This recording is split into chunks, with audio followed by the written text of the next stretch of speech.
السلام علیکم ورحمۃ اللہ وبرکاتہ۔ آج ہم آپ کو سنائیں گے اخلاص سے کلمہ پڑھنے والے ہر شخص کے لیے حضور صلی اللہ علیہ وسلم کی شفاعت کا بیان۔ حضرت ابو ہریرہ رضی اللہ تعالی عنہ سے روایت ہے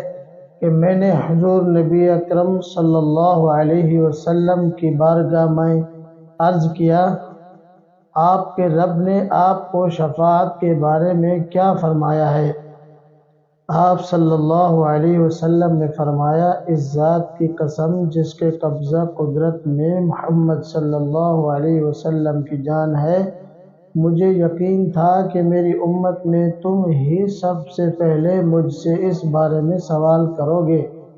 کیونکہ میں نے علم کے حصول پر تمہارے حرص کو دیکھا ہے۔ اس ذات کی قسم جس کے قبضہ میں محمد صلی اللہ علیہ وسلم کی جان ہے،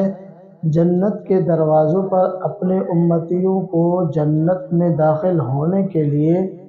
ایک دوسرے کو دھکیلتے وقت مجھے اپنی شفاعت کے پورا کرنے سے بڑھ کر کوئی چیز زیادہ پریشان نہ کرے گی، اور یاد رکھو کہ میری شفاعت اس کے لیے ہے جس نے خلوص کے ساتھ لا الہ الا اللہ اس حال میں کہا ہو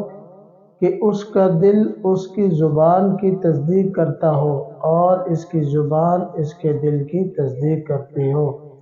اگر آپ کو ہماری یہ ویڈیو اچھی لگے تو سبسکرائب، لائک اور شیئر ضرور کیجیے، اور ایک پیارا سا کمنٹ بھی کیجیے۔